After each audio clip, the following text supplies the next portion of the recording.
I'm making an iron powder that can be used to add decorative designs on clay pots before firing.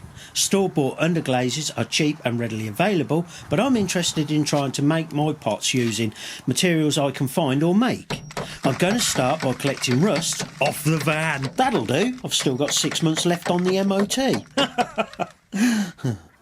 I've washed the lumps of rust to remove the mud and road salt before breaking up into smaller pieces. It then has to be heated to 400°C to strip away the oxygen atoms so it can turn back into an oxide. Tip the hot lumps of rust into water and you can see the oxide in the water.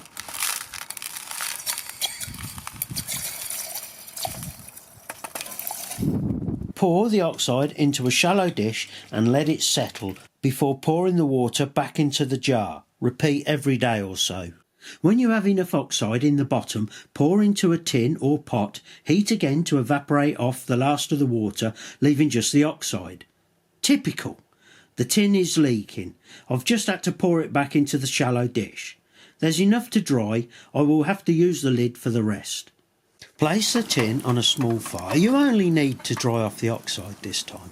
I didn't get much from the tin as I had to tip most of it out. Even so, I was quite surprised how much. I expect a lot more when I heat up the lid with the rest of the processed oxide. That was a real pain in the neck trying to dry the oxide in the lid. It just wasn't deep enough and I had to be careful not to spill it. I'll get a new pot for the next batch.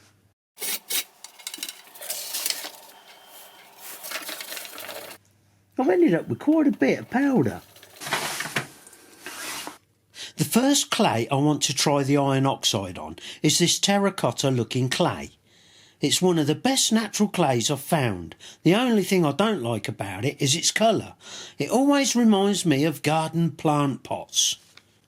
I made this pot to test different slips. The basic slip is made from grey clay from Filey. When it's fired, it turns into a light buff colour.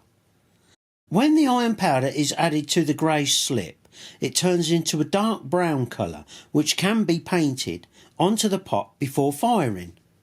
So when it's fired, it should be a nice light pinky tan colour, the same as the test pot. I'm well pleased with the results after firing.